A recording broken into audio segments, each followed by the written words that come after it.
Oferecimento Cevale, praticidade e sabor incomparáveis.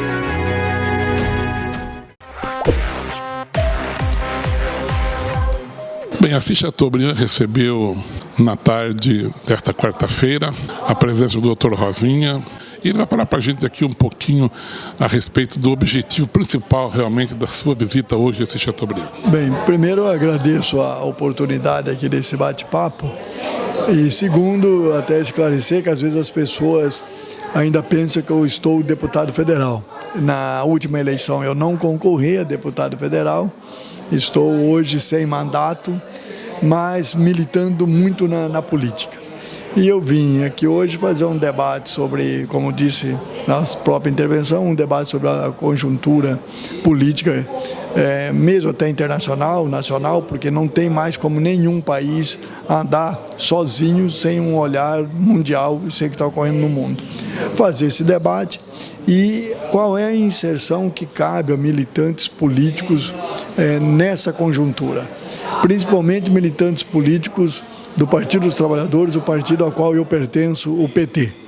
Porque o nosso partido vai ter eleições esse ano, mudando a sua direção, e eu estou candidato a presidente do PT estadual. Então eu vim fazer um debate, apresentar algumas propostas de trabalho e pedindo uma reflexão de todos e todas para buscar o apoio à minha candidatura a presidente. Doutor Rosinha, o PT, é óbvio que eu vou falar aqui, já lutou muito para chegar ao poder, chegou ao poder, fez um belíssimo trabalho, como o senhor disse agora há pouco, que não teve nenhum presidente menor do que o Lula, pode ter tido igual, e hoje o PT está reiniciando, começando tudo de novo. Aonde está o erro? Onde foi o erro? O erro foi alguns companheiros e algumas companheiras do PT, alguns inclusive oportunistas que vieram para dentro do partido, e que começou a executar dentro do PT a mesma cultura dos outros partidos. Aquilo que eu fazia nos outros partidos que nós condenávamos, começou a fazer dentro do partido. E aí, como o PT é um partido que sempre foi visado desde o início da nossa fundação, sempre tivemos uma fiscalização que os outros partidos não têm, fiscalização que eu digo boa pela sociedade, e depois começou a ter claramente uma postura de perseguição política ao PT, desenvolvido principalmente pelo Poder Judiciário, pela Polícia Federal e pela imprensa. Por que eu digo isso? Porque vou dar dois exemplos para que a pessoa entenda. Quando houve o chamado mensalão do PT, já tinha ocorrido o mensalão do PSDB. Os dois estavam tramitando no STF. O do PT foi depois do PSDB. Os do PT foram punidos, presos e condenados. O do PSDB não foi julgado até hoje. Esse é um exemplo para dizer. A segunda questão é, enquanto investiga o PT, a Polícia Federal deixou de investigar um helicóptero que chegou carregado de cocaína que pertence ao senador Zezé Perella. Quer dizer, aquilo que é do PT se age com rapidez, com investigação com rapidez e inventa-se mentira. O dos outros sequer são investigados. E por que isso? Porque tem que destruir o legado do Lula, o legado da Dilma, porque, sem dúvida nenhuma, eu quero que o ouvinte preste atenção, sem dúvida nenhuma, o Lula foi o melhor presidente da história do Brasil, da história recente, tanto no sentido da economia, que distribuiu renda, pagou a dívida do Fundo Monetário Internacional, no sentido da educação e mesmo nas pesquisas da Petrobras, que todo o pré-sal foi descoberto no governo do Lula, que não era feita pesquisas antes. Então o Brasil estava sendo inserido no mundo com soberania e com respeito. Hoje o Brasil lá fora não é nada, não é ninguém, não tem assento importante em mesa nenhuma e não consegue intervir, fazer nenhuma intervenção de qualidade na política internacional. Vamos falar um pouco rapidamente sobre o Estado, onde o senhor está pleiteando a presidência do PT. Qual o futuro do PT agora nas próximas eleições? O PT tem algumas coisas que ele tem que fazer. O primeiro dele é reconhecer publicamente que alguns companheiros nossos ou ex-companheiros cometeram crime e que devem ser punidos, inclusive alguns deles, se ainda continuarem por acaso dentro do PT, tem que sair do partido. Ou sai por bem ou faz a expulsão. Segundo, nós temos que fazer com que o partido se tome decisões mais democráticas, ouvindo seus filiados mais, onde a decisão não seja de cima para baixo, mas uma construção coletiva e de uma maneira transparente. E terceiro, eu não estou colocando por ordem de prioridade, mas pela ordem que eu estou lembrando, e terceiro, que o PT abra o debate junto a todos os setores progressistas da sociedade. Não precisa ser de esquerda, socialista, mas que seja progressista, que seja aquelas pessoas que querem a democracia e que abominam o golpe que foi dado na Dilma e que abominam a política que o Temer está fazendo agora, que o golpista Temer está fazendo, de destruição da sociedade. Está destruindo a Previdência Social, destruindo as relações de trabalho, destruindo emprego junto com a Lava Jato, claro, e criando um caos social com o crescimento da violência no nosso país. Então, nós temos que unir todos os setores progressistas para derrotar esse governo do Temer. Bom, da forma como o senhor está colocando, doutor Rosinha, eu vou lhe perguntar o seguinte: entrou o impeachment, foi tirada a Dilma, foi destruído o PT, foi arrebentado com o Brasil, e o povo foi para as ruas na esperança de mudança, na esperança de melhora. Mudou alguma coisa, melhorou alguma coisa ou está pior? Não, em relação ao governo do Lula e da Dilma, está muito pior. Eu acho que teve gente que foi bater panela e foi para a rua pedir para sair a Dilma, que já deve estar arrependido ou até desempregado. Tem a história de um rapaz lá do Rio de Janeiro que foi para a rua pedir a saída da Dilma, entrou o Temer, uma das primeiras pessoas a ser demitida da Agência Brasileira de Comunicação, da IBC, foi a mãe dele, pelo Temer. Então acho que as pessoas têm que aprender.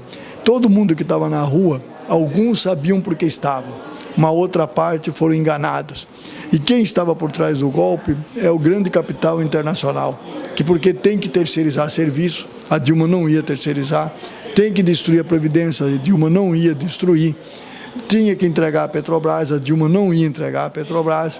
Então isso veio de fora para dentro, e aqui dentro tem sempre os serviçais dos poderosos. Aqui dentro e o Temer é um serviçal dos poderosos, como são alguns da Câmara dos Deputados, alguns senadores. Não vou dizer que são todos, porque a gente conhece aqueles que têm defendido o direito do brasileiro, como o senador Roberto Requião, a senadora Gleice Hoffmann, que o tempo todo tem defendido os trabalhadores e as trabalhadoras do Brasil. Doutor Rosinha, o senhor que foi deputado várias vezes, vocês, no transcorrer daquelas eleições do Lula, a reeleição do Lula, Dilma, a reeleição da Dilma, vocês não aprenderam a conhecer o Temer? Você não sabia que o Temer era isso aí? Bom, eu posso dizer individualmente por mim. Eu conheci o Temer, nunca confiei nele, tanto é que enquanto eu estava lá, ele foi presidente da Câmara 2 vezes e nunca contou com o meu voto. O voto é secreto, mas eu posso dizer agora em que eu vou dizer. Eu nunca votei nele porque eu nunca confiei nele.